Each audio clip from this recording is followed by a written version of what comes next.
tekan mi tekan hamrayitin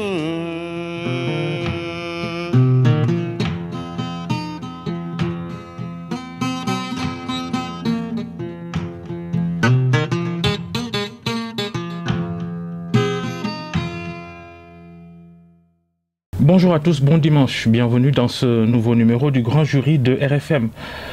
Que fait le nouveau gouvernement installé depuis 2 semaines? Que fait ce gouvernement dit d'attaque pour redonner l'espoir aux jeunes? L'émigration clandestine encore et toujours. Combien sont morts en mer ces dernières semaines? Près de 500 selon des associations et des organismes indépendants. Le gouvernement dément sans donner de chiffres. L'État sénégalais qui n'a pas fait le deuil de ses victimes de l'immigration irrégulière. Alors l'opinion a pris ses responsabilités en observant un deuil national avant-hier vendredi. Qu'en pense notre invité Abdoulatif Coulibaly? Bonjour. Bonjour Babacar. Vous êtes le nouveau ministre secrétaire général du gouvernement. En fait, vous revenez au poste puisque vous avez déjà occupé ces fonctions dans le passé. Votre réaction à ce deuil national non officiel, mais observé par une partie de l'opinion, un hommage aux victimes de l'immigration clandestine, ces Sénégalais qui ont perdu la vie en mer en tentant de rallier l'Europe dans des embarcations pas forcément adaptées. Bonjour Babacar, vous me permettrez d'abord de saluer vos auditeurs et je crois téléspectateurs.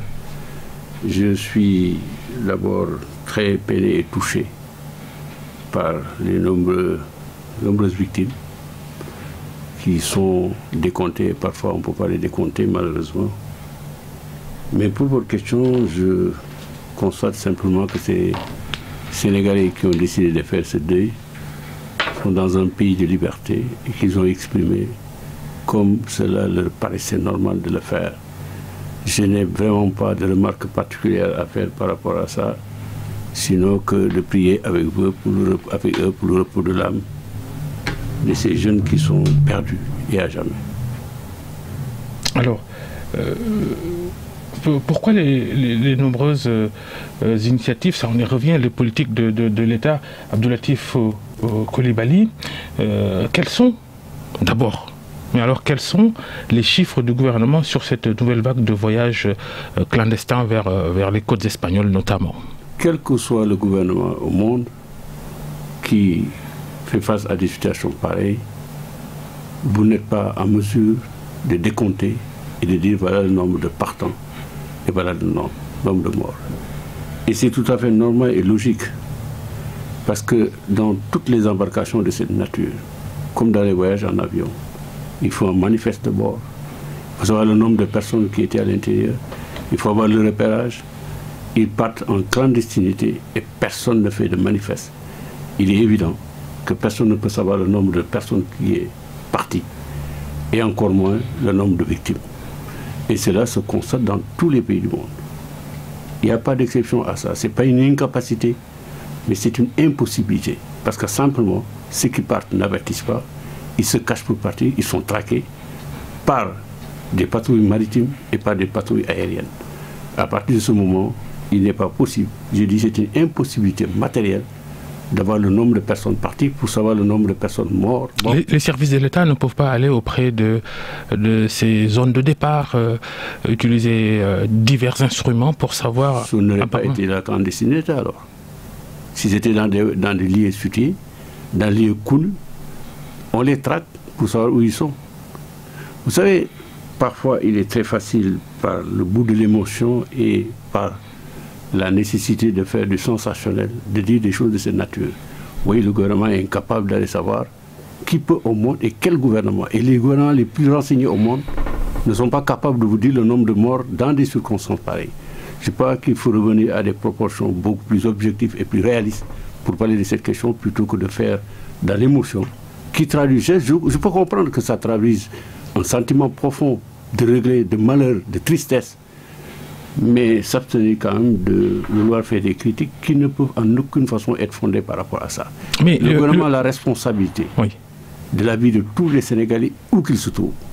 ses responsabilités, elle doit l'assumer en toutes circonstances.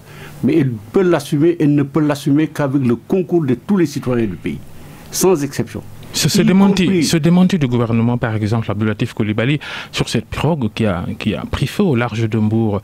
Le IM, qui, dans son communiqué, affiche le nombre de 140 morts. L'OIM n'a aucune base de certification, aucune base.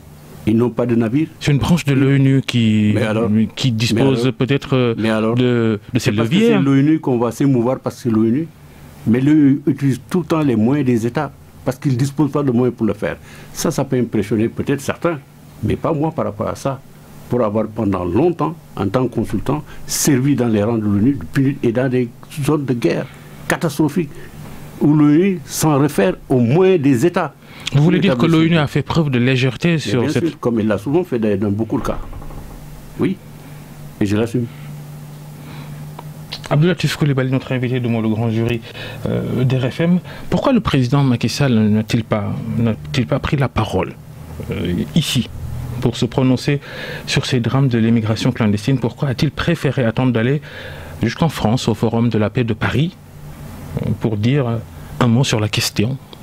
Mais je suis vraiment désolé pour nos journalistes de votre acabit de dire ça. Combien de fois le président de la République a pris la parole? Et combien de fois les... Je parle de ces drames enregistrés récemment. Avec la nation et en conseil des ministres. Et dans un communiqué. Je parle de prise de parole publique. Je suis très clair, Abdoulatif Coulibaly. Je parle de prise de parole publique. La prise de parole publique, ce n'est pas l'écrit. La prise de parole publique, elle se décline par l'écrit et se décline par la parole vive. Il l'a fait dans un tweet, plusieurs tweets. Pourquoi il ne l'a pas fait dans la parole vive, Abdoulatif Coulibaly? En conseil des ministres, il ne l'a pas fait. Ce n'est pas une audience publique, le conseil des ministres. Le ministre de l'Intérieur, l'ancien ministre de l'Intérieur l'a fait, et de façon remarquable d'ailleurs. Quand je prends la parole, je la prends au nom du gouvernement du Sénégal et au nom du président de la République. Maintenant, ça est une chose de dire, le président a parlé par les biais de ses ministres, ce qui est notre responsabilité, on le fait. Ça est une autre de dire, il n'a pas pris la parole. Voyez-vous, Babacar, il faut que dans nos analyses et dans nos passions, qu'on sache garder raison. Et qu'on puisse analyser de façon froide. Dans les analyses, pourquoi le président public, il n'a pas pris la parole de façon vive? Ce n'est pas une analyse. Alors, mais je vous recommande de demander au président de l'appeler ici pour qu'il vous réponde à sa question. Vous êtes un de ses collaborateurs proches, censé lui dire comment on s'adresse à un peuple qui fait face à des drames comme ceux qu'on vient de connaître. Vous savez, j'ai envie de vous dire quoi? Pourquoi Youssou Ndour n'a pas pris la parole? Est-ce que vous êtes capable de me le dire? Pourquoi? Youssou Ndour, lui, n'a pas pris la parole pour le dire. Il est président de la République, non? Non, mais il est quand même une personnalité importante dans le pays. La voix comparer le président de la République... Juste pour vous dire la boutade, c'est vous dire que si votre patron ne vous dit pas pourquoi il n'a pas pris, vous ne pouvez pas le dire. On parle du président de la République. Désolé, on parle du président de la République. Mais même si on en parle, c'est une clause de style, de figure pour vous expliquer l'incapacité dans laquelle vous êtes de me dire pourquoi il n'a pas pris la parole. C'est la même qui m'habite aujourd'hui. Si vous voulez maintenant forcer pour me faire dire ce que le président ne m'a pas dit, mais alors vous êtes en train de tromper vos auditeurs. Et vous ne voulez pas ça. Parce que ce n'est pas une faute de communication que de ne pas s'adresser de façon vive. Je ne sais pas ce qu'est une faute de communication. Si vous me l'expliquez, je réponds. On ne va pas être là dans ce détail-là, Abdoulatif Coulibaly. Le propos, il n'est pas ambigu. Pourquoi le président public... Pourquoi le président public... Je vous réponds de façon nette. Moi, je ne peux pas vous dire pourquoi le président de la République n'a pas pris la parole à la télévision pour le dire. Je peux vous dire, le gouvernement, le président, ils ont pris la parole, soit par l'écrit, soit par les ministres eux-mêmes. Mais vous voulez me faire dire ce que je ne sais pas. Vous aurez trompé vos auditeurs dans ce cas. Et vous n'êtes pas là pour les tromper. Vous êtes là pour les informer. Vous voulez que je vous dise quelque chose que je ne connais pas. Je vous dis, je ne sais pas. Vous voulez quand même que je me prononce. Mais là, allons-y alors. Vous n'êtes plus là pour informer vos auditeurs. Très bizarre. Vous êtes là pour les tromper. Très bizarre. Ah ben, pourquoi aucune bizarrerie. Pourquoi Abdoulatif Coulibaly? Pourquoi les nombreuses initiatives, toutes ces politiques que vous brandissez en tant que pouvoir, que vous dites dédiées à l'emploi des jeunes, n'ont pas réussi à empêcher une reprise du phénomène de l'immigration clandestine? Si vous procédez ainsi, vous risquez de ne pas comprendre. Le problème de l'employabilité des jeunes n'est pas un phénomène qui se traite en 6 mois, n'est pas un problème qui se traite en 10 ans. C'est une question fondamentale de repositionnement économique dans notre pays et de repenser fondamentalement les mécanismes de production chez nous. Alors si vous pensez, parce qu'on a pris une politique, les effets seront immédiats, c'est une erreur. Une politique ne déploie pas ses effets immédiats. Il faut un temps pour le faire. Cette question qui est liée à l'immigration des jeunes, ça tient à plusieurs facteurs à la fois.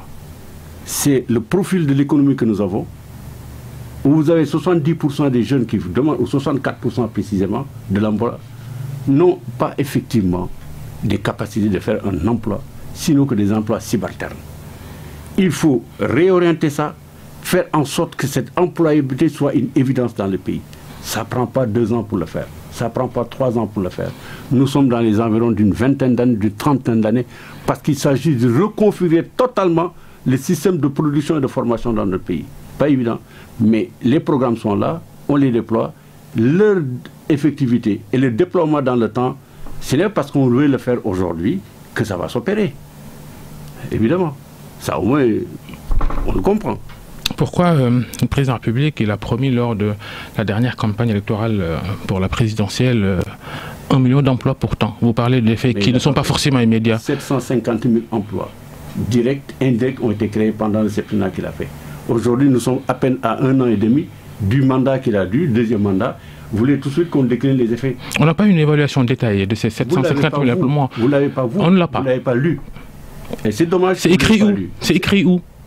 Mais il y a un document qui a été produit par le ministère du Travail du Sénégal, qui a été présenté en Conseil des ministres, dit dans la presse partout. C'est dommage que le Conseil des ministres toujours. Hein. Mais c'est l'instance suprême où le gouvernement décide. Vous moquez du Conseil des ministres, c'est quand même grave. Je ne me moque pas du Conseil des ministres. Pas, mais si vous moquez vous évoquez toujours le Conseil des ministres. On parle de communication publique large. Qu'est-ce qu'une communication publique? C'est quoi? D'abord, on parle d'information publique. Ça n'existe pas, la communication publique telle que vous voulez définir. Le gouvernement donne des informations, il faut le savoir. L'information publique, elle est organisée, on la diffère. La cosmétique autour de ces communications, autour de l'information publique, ça c'est de la com. Nous ne sommes pas toujours ici pour faire de la com, mais pour donner les informations publiques. Quand vous allez aujourd'hui dans toutes les études qui ont été réalisées, à la fois par le gouvernement et par des organismes indépendants, vous saurez quelle est la situation de l'emploi au Sénégal. Il y a un faux document que des gens ont pris, qu'ils ont fait circuler, qui est un fake news de façon absolue, sur lequel le ministère du Travail est revenu en donnant les statistiques normales et en convoquant même des statistiques faites par des organisations internationales. Mais si vous n'avez pas lu tout ça, évidemment, vous pouvez poser les questions que vous posez. Non, je suis désolé, Abdoulatif Coulibaly. Je suis certain que vous ne l'avez pas lu. Non, non, je suis désolé, mais vous ne répondez pas tout à fait. Quand on vous pose des questions, répondez directement, s'il vous plaît. Pourquoi c'est moi qui réponds de la façon dont j'entends répondre? Oui, mais vous renvoyez toujours des questions. J'ai dit ce document de l'OIT, allusion à ce document de l'OIT, justement. Ce document de l'OIT auquel vous faites allusion. D'accord. C'est un faux document. Dites-nous ici, dans cette émission, quels sont les chiffres réels? Mais je vous l'ai dit, 750 000 emplois. 750 000. On n'atteint pas un objectif à 100%. Si on l'atteint à 90%, c'est atteint l'objectif. Ou bien vous ne savez pas ça? Ben alors, ça, c'est grave quand même.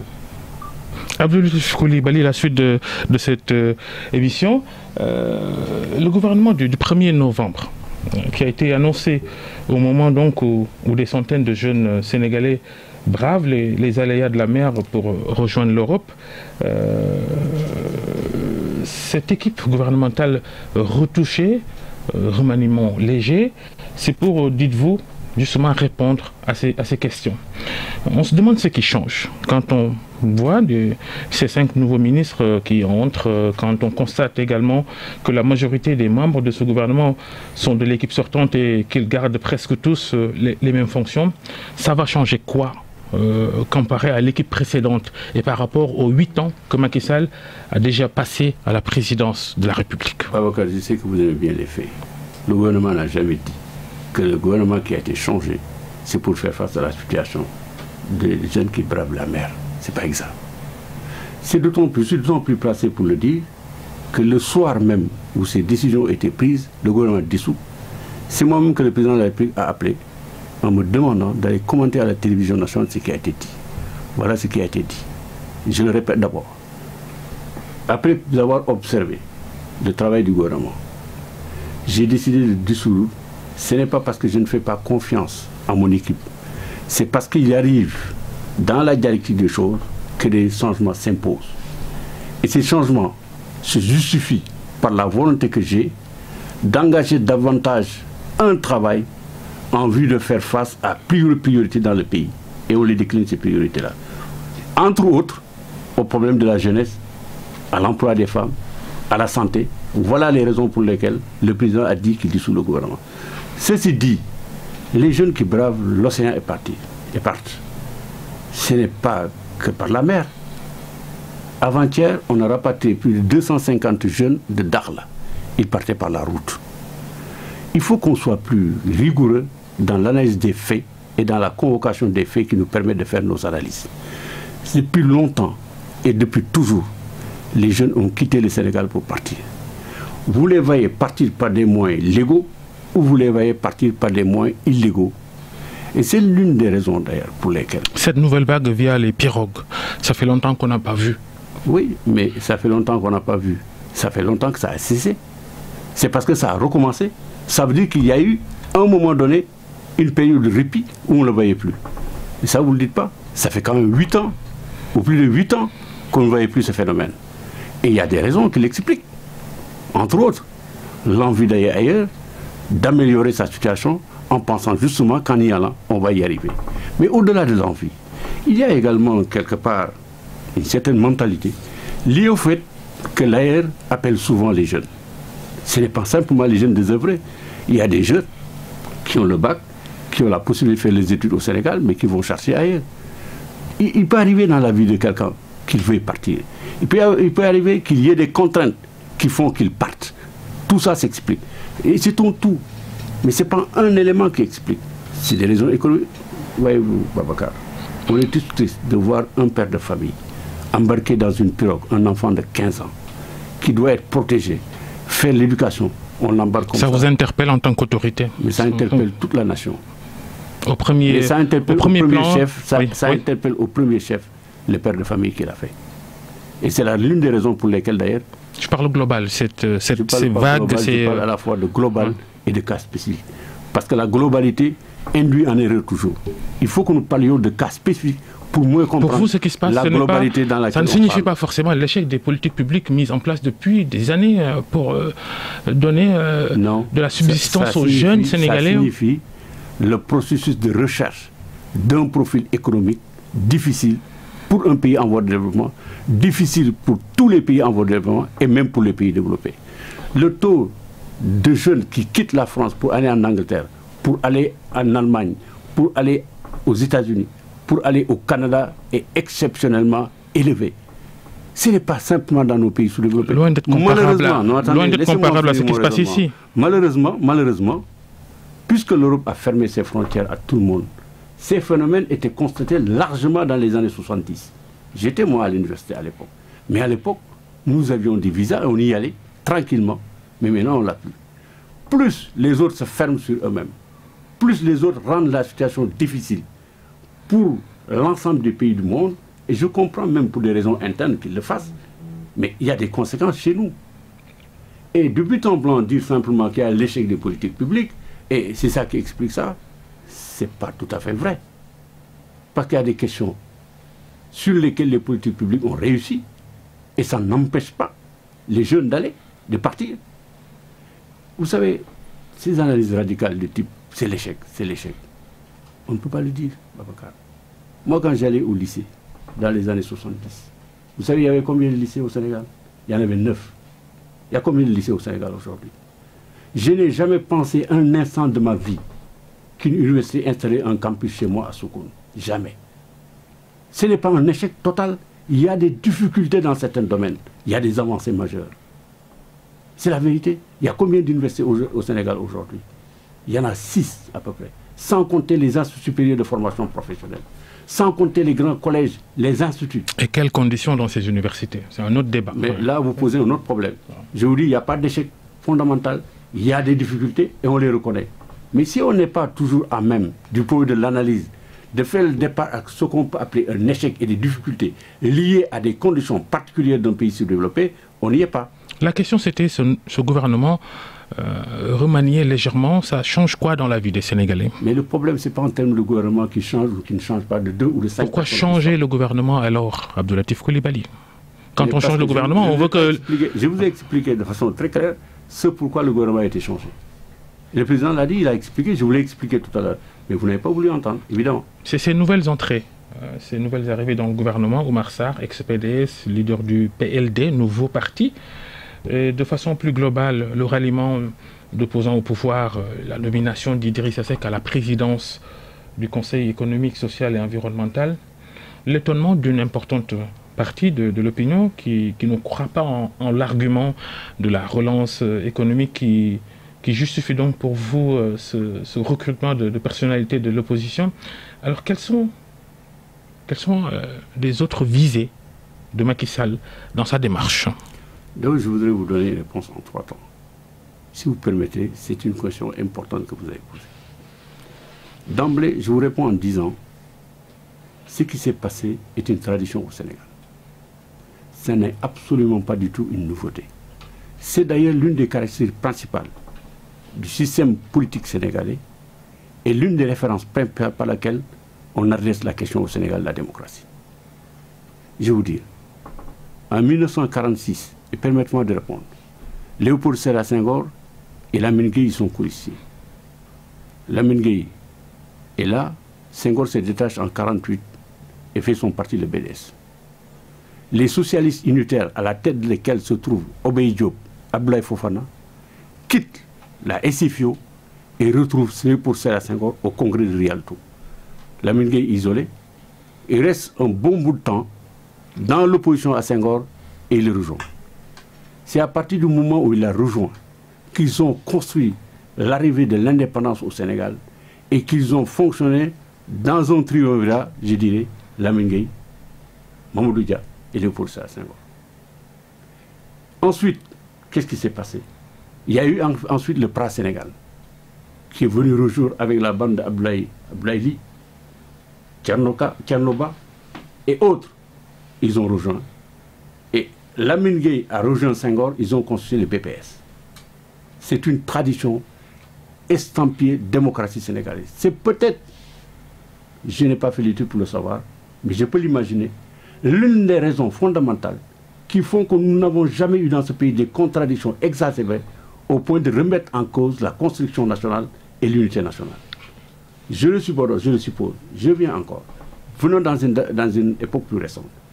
En 1991, 7 avril 1991, Abdoulaye Wade, qui était dans une position radicale, rejoint Abdou Diouf.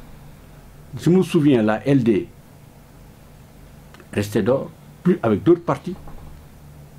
Elle n'avait pas manqué, ces formations qui n'avaient pas rejoint, de critiquer vertement Abdou Diouf et Abdoulaye Wade. J'entends mot pour mot les mêmes raisons que Mamadou Ndoye donnait pour expliquer le fait qu'il vienne le 2 juin 1993 dans le gouvernement. Il reprend mot pour mot autrement ce que Idriss Seck dit aujourd'hui. Mot pour mot. J'ai lu l'une de ces interviews. La LD en 91 n'a pas rejoint, le PIT était dedans. 93, la LD vient.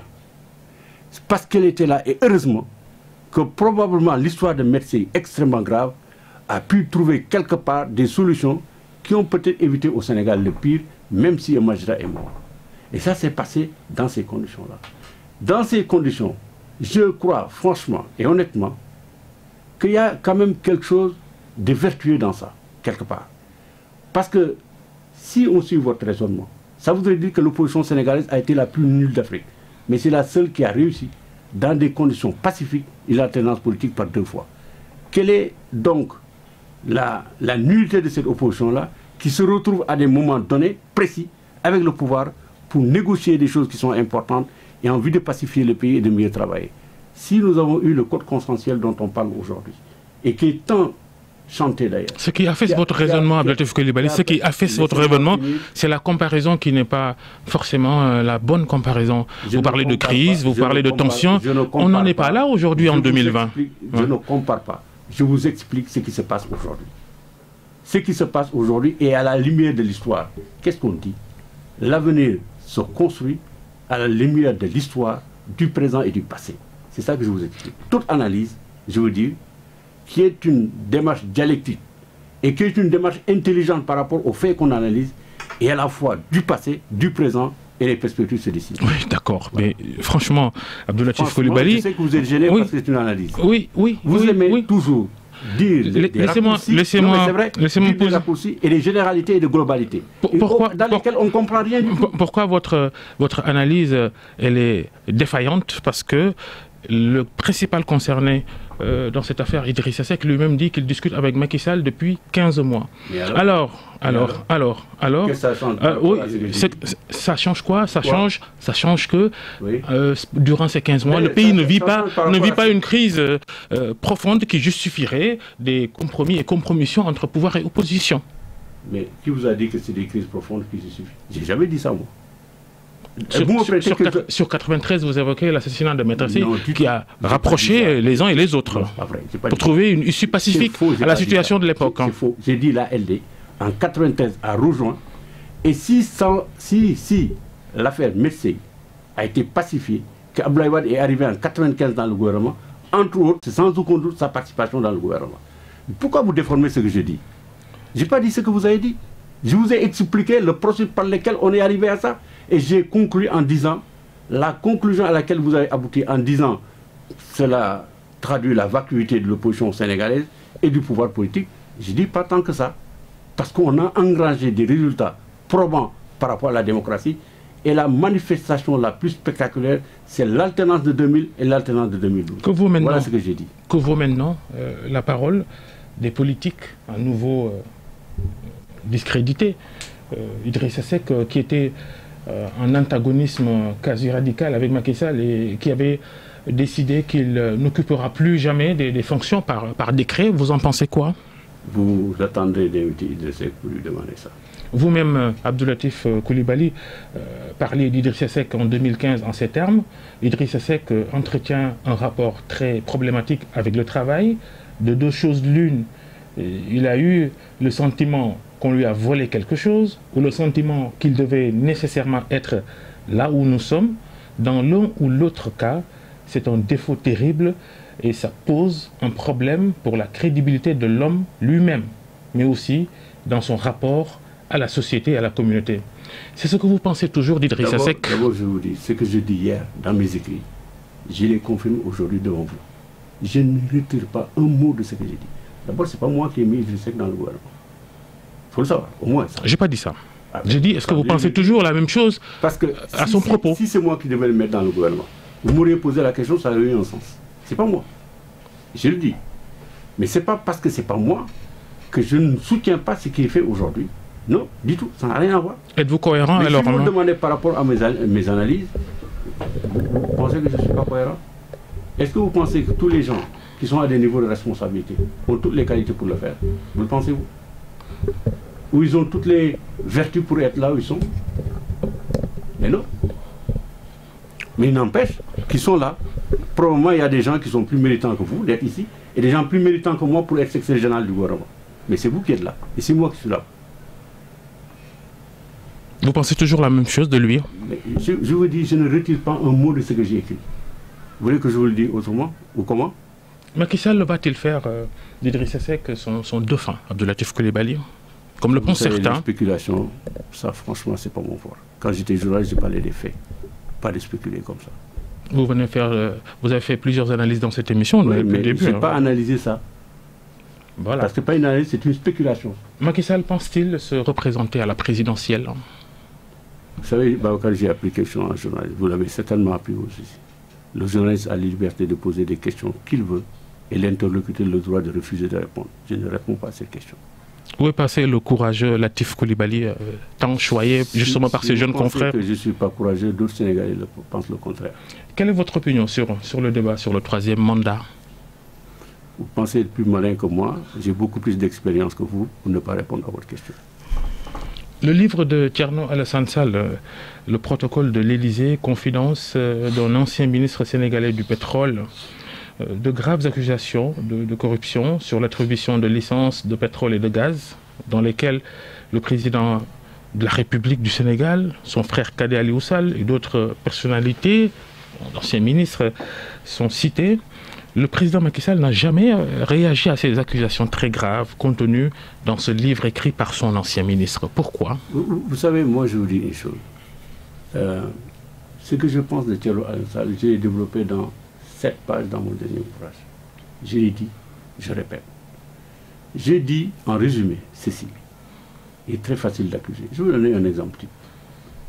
On a donné à Total un bloc qu'on aurait pu et dû réserver aux générations futures pour qu'ils l'exploitent. Supposément qu'il y a du pétrole dans ce bloc. Total est à son premier forage, rien n'a été trouvé. Ils ont dépensé plus de 50 millions d'euros. Rien n'a été trouvé. Donc, tout ce qui était supposé en arrière, dire qu'il y a un bloc de pétrole, on sait à peu près qu'il y a du pétrole, qui aurait justifié qu'il y ait de la corruption sur la base, tombe de lui-même. Tombe de lui-même. Parce que l'exploration pétrolière, il n'y a aucune garantie. Où mettez votre argent? Ils ont perdu de l'argent, et d'autres en ont perdu d'ailleurs, et d'autres en perdront. Comment je peux à partir de là considérer que ça et ça? Vous savez, moi, mes idées, je les défends. Et je les défends par écrit. Et l'histoire reste. Je vous renvoie à la lecture de mon livre, c'est tout ce que je peux. Il n'y a pas que l'affaire Total évoquée par Thierno Alassane Sall. L'affaire Petro-Tim semble beaucoup plus grave. Je ne suis pas venu ici pour répondre à Thierno Alassane Sall. Je n'ai pas dit que vous répondez à Thierno Alassane Sall. Je vous pose des questions sur des écrits, qui concernent votre gouvernance, de graves accusations de corruption. Vous dites c'est des accusations. Il n'en a apporté aucune preuve de ce qu'il dit. Il évoque des faits, des entretiens, des réunions, des rencontres. Si vous dites des choses, vous dites des faits, mais attester la preuve de poser ça, c'est ça la difficulté. Quand, par exemple, vous êtes le secrétaire général du gouvernement, oui. C'est pas rien dans ce qu'il a raconté dans son livre. Oui. Quand des décrets ne sont pas complets, pas numérotés, et sur la base de ces décrets, on attribue des contrats, des contrats d'exploration de gisements de pétrole et de gaz, vous estimez que c'est pas grave? Il fait du formalisme auquel il ne comprend rien du tout. Il parle de formalisme, d'allégie, il ne comprend rien. Chacun dans ce qu'il sait faire dire. Il ne comprend rien à ça. Mais il vous bluffe parce que simplement c'est facile de vous bluffer. Vous voyez, vous vous accrochez à ces décrets là parce que vous n'y comprenez rien. Il suffisait avant de venir à l'émission d'aller voir quelqu'un qui comprend. Il vous aurait expliqué très bien ça. Quand on commandite une enquête auprès de l'IGE et que cette inspection générale d'État ne finit pas encore son travail, on signe des décrets d'approbation signés Macky Sall. Quelle interprétation faut-il faire de ça? Franchement, il faut que vous compreniez une chose. Quand le président recommande, demande à l'IGE, c'est à titre informatif qu'il le fait. Il faut que vous sachiez ce document est à l'usage exclusif du président de la République. L'IGE a un travail remarquable qu'il fait. Il n'a pas le droit de faire n'importe quoi, le président de la République, parce que l'IGE conclut que Petro-Tim n'avait ni les capacités financières et techniques pour être attributaire de ses licences. C'est un choix. Oui, c'est un choix et je vous explique. Il aurait été plus complexe et plus compliqué pour l'État du Sénégal de refuser, pas d'approuver, parce qu'ils ont été déjà signés et quasiment approuvés. Simplement le décret d'approbation qui a été engagé, au moment où le pouvoir changeait de main, n'a pas été enregistré. Il fallait reprendre la procédure. Donc Babacar, il était plus logique, plus cohérent de signer et d'approuver que de refuser. Pourquoi? Nous aurions eu sur le dos plus de 3 contentieux devant les tribunaux. Nous n'étions pas sûrs de le gagner. Troisièmement, nous étions en train de payer une dette pour résiliation de contrats miniers de l'ordre de 75 milliards de francs CFA. Il faut le savoir.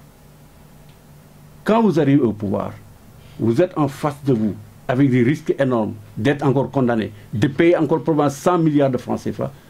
Je vous rappelle que Franck Timis, si on reste sur les mathématiques, Latif Coulibaly, Franck Timis a revendu ses actifs à Cosmos à 200 milliards de francs CFA. Pourquoi l'État du Sénégal, qui n'a pas préempté ces actifs-là, pour gagner, s'il faut payer 100 milliards, gagner 200 milliards, payer les 100 milliards? Vous ne voulez pas écouter mon raisonnement.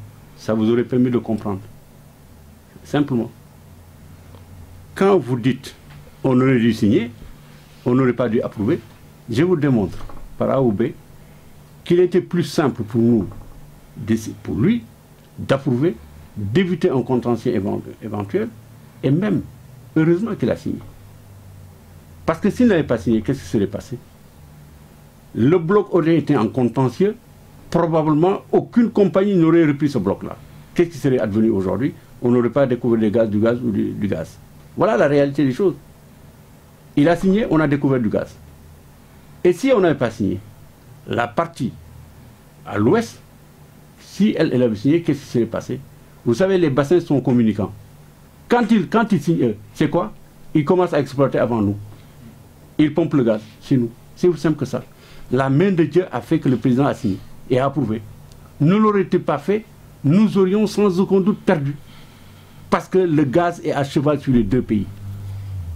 Le loi du Yakoula. Pourquoi, si Thierno Alassane Sall ne dit pas la vérité dans son livre, je rappelle, ce sont des écrits très graves. Pourquoi lui il accuse amène des preuves. Il les publie dans son document. Vu la gravité des accusations, pourquoi les personnalités, au premier chef, le président public, cité dans ces transactions, pourquoi vous ne donnez pas de suite à ces écrits-là? Mais franchement, vous avez une obsession. Vous avez une obsession du président de la République. Peut-être oui. Oui, mais pourquoi? Mais parce qu'il est cité dans ce livre dans des accusations très graves. Vous voulez que je fasse quoi? Quand il a fait avant, non seulement, à l'époque, le premier ministre du Sénégal a pris la parole, a dit toute la vérité qui était à la disposition du gouvernement sénégalais. Moi-même, j'ai consacré plus d'une quinzaine de pages à ces questions dans mon ouvrage, publié même dans une revue internationale. Moi-même et d'autres dans le gouvernement sénégalais. Mais pourquoi vous pensez qu'à chaque fois qu'il y a une question qui se pose, le président doit sortir pour parler? Je ne dis pas qu'il parle. Donner des suites judiciaires à des accusations aussi graves. Pourquoi vous ne le faites pas? Est-ce que vous avez vu le président faire des suites judiciaires depuis qu'il est là? Donner des suites judiciaires à tous les gens qui le calomnient et l'accusent. Il est plus grand que ça. C'est pas un raccourci ça, Latif Coulibaly. C'est vous qui faites des accusations. Parce que quand on accuse de corruption... Le problème que tu as, et c'est vrai, c'est vraiment le manque de fond dans ce que tu dis. Parce que si tu avais le fond de ces choses-là, tu n'aurais pas posé les questions telles que tu les poses. Et ça, c'est un vrai problème. Ça, c'est une stratégie de notoriété publique, stratégie de Latif Coulibaly. À chaque fois qu'il passe dans nos émissions, on est très content de vous recevoir. Si ce que vous dites est vrai, pourquoi vous m'invitez? Moi, je ne m'invite jamais dans les médias. Mais bien sûr. J'attends toujours qu'on m'invite. Mais je ne pense pas. Je répète la question. Je répète la question. Je répète la question. Face à des accusations aussi graves dans un pays normal, soit le président il est poursuivi ou il poursuit la personne qui fait ces accusations très graves. Quelles sont les suites que vous allez donner aux accusations de Thierno Alassane Sall dans ce livre sur les contrats pétroliers et gaziers? Franchement, pose-moi d'autres questions. Ça, vraiment, qu'on a intérêt à répondre par rapport à ça. Parce que ça ne sert à rien du tout. Les gens qui nous écoutent, ce n'est pas le problème, ça. On reparle de la prise de parole de Macky Sall au Forum de la paix de Paris cette semaine. Sur la question sur l'islamophobie, le chef de l'État sénégalais appelle le président de France, Emmanuel Macron, à considérer qu'il faut plus de tolérance sur les différences. Certains applaudissent, d'autres estiment en revanche que cela a été vague comme position face aux propos de Macron qui dit que la France ne va pas abandonner les caricatures du prophète Mohammed. Mais que les autres qui applaudissent, ils ont des raisons pour applaudir. Les autres qui considèrent qu'il ne va pas aussi loin, ils ont des raisons. C'est ça la démocratie aussi. Et on est dans un pays démocratique. Je ne veux pas critiquer ceux qui disent qu'il ne veut pas aller loin. Non, ce n'est pas mon rôle. Voilà. Moi, je trouve personnellement qu'il est allé là où il fallait aller. Et jusqu'au bout de la question. Parce que Macky Sall n'est pas dans une arène diplomatique mondiale. Macky Sall est dans une arène qui a des règles, des convenances et des comportements à faire observer. Donc je suis parfaitement en accord avec ce qu'il a dit.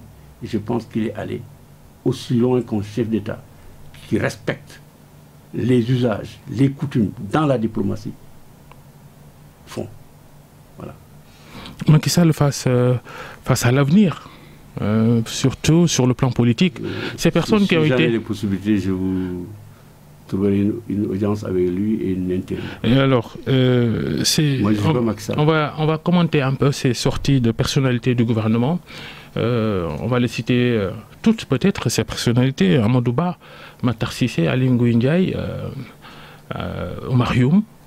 On va ajouter Mimi Touré, qui a été limogé de la présidence du Conseil économique, social et environnemental. Vous en perdez pas un peu peut-être du poids un peu politique? En tout cas, jusqu'à plus ample informé, il n'y en a pas parmi ces personnes quelqu'un qui dit avoir quitté la paix et le président de la République. Je ne l'ai pas entendu. Pas du tout, pas encore. Donc, je ne vois pas en quoi on perd. Ce n'est pas parce que quelqu'un a quitté le gouvernement qu'il faille en conclure qu'il nous a quittés. Pourquoi? Moi, j'ai quitté le gouvernement pendant 2 ans, je suis revenu dans le gouvernement. Pendant 2 ans d'ailleurs. Mais je n'ai jamais quitté, moi. Je suis là.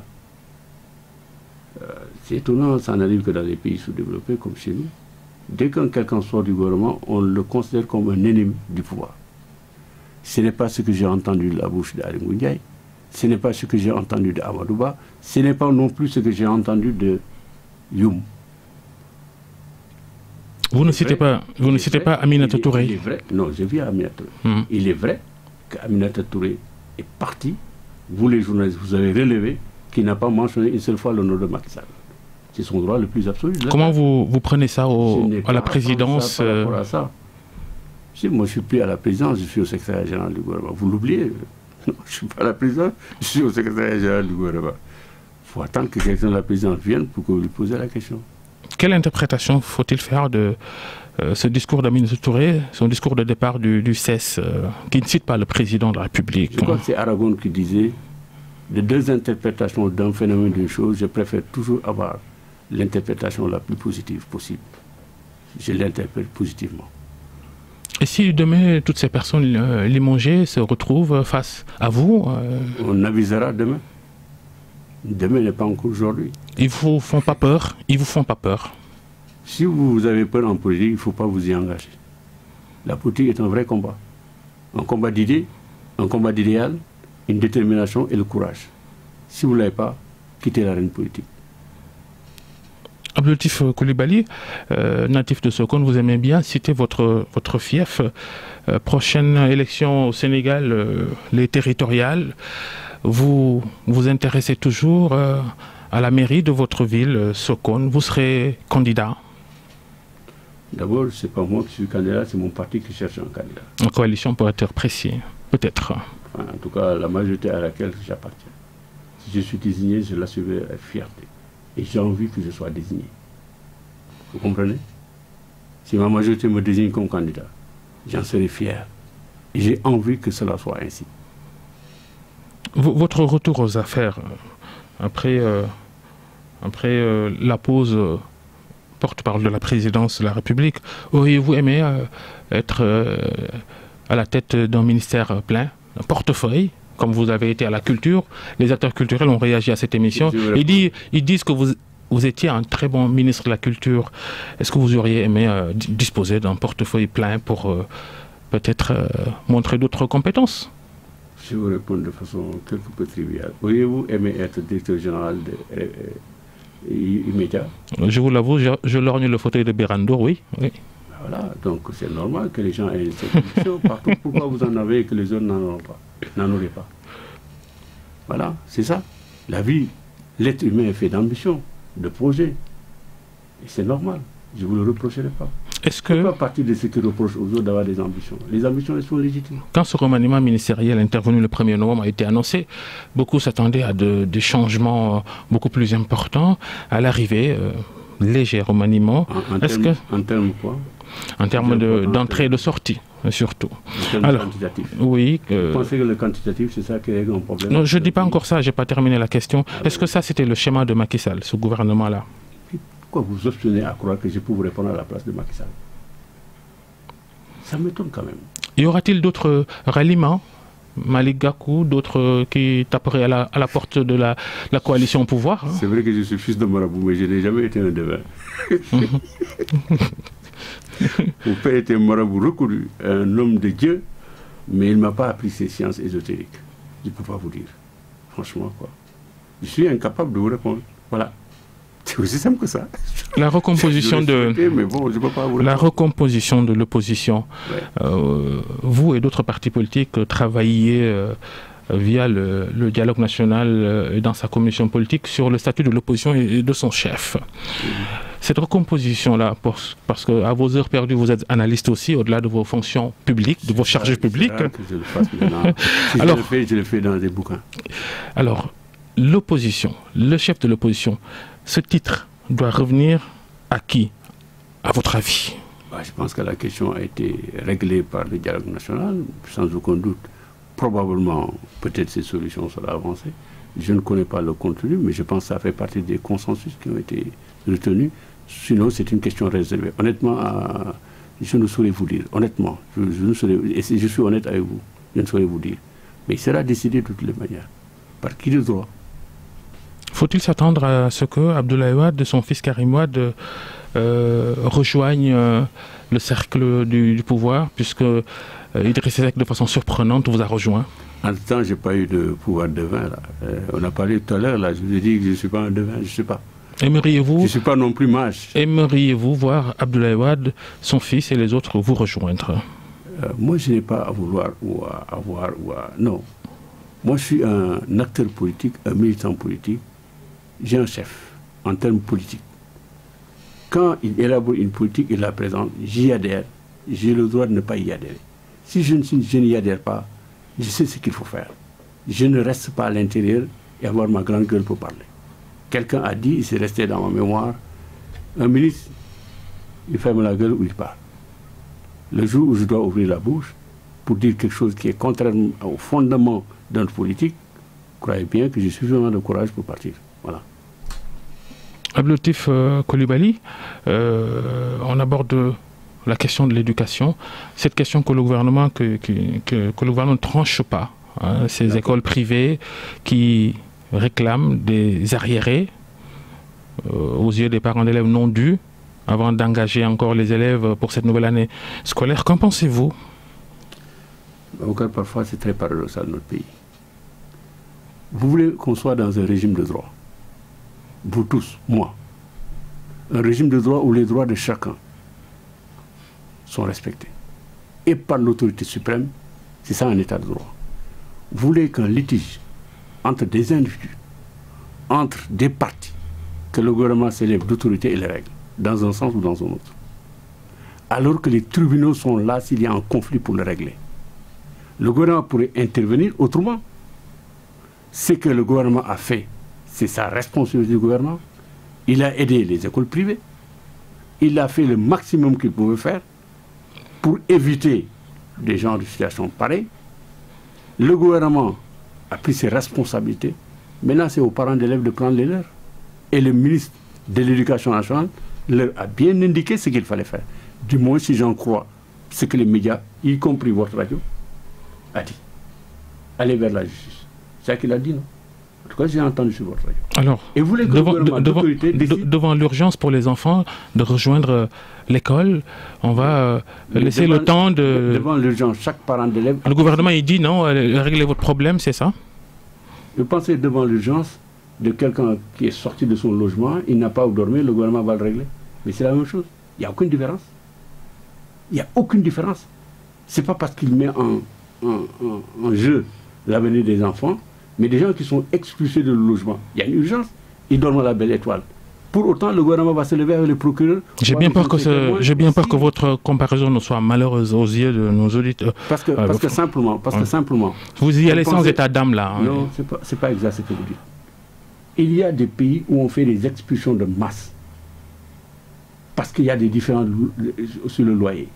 Pour autant, l'État ne se lève pas pour dire l'État peut légiférer dans des cas précis. Et la législation est respectée.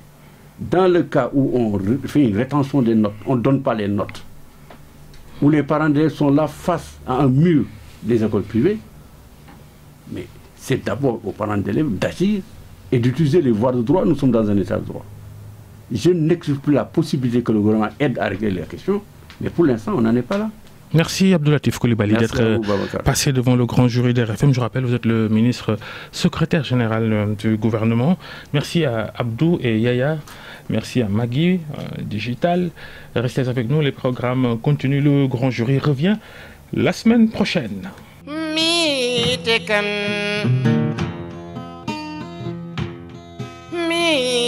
kan hamad rayitin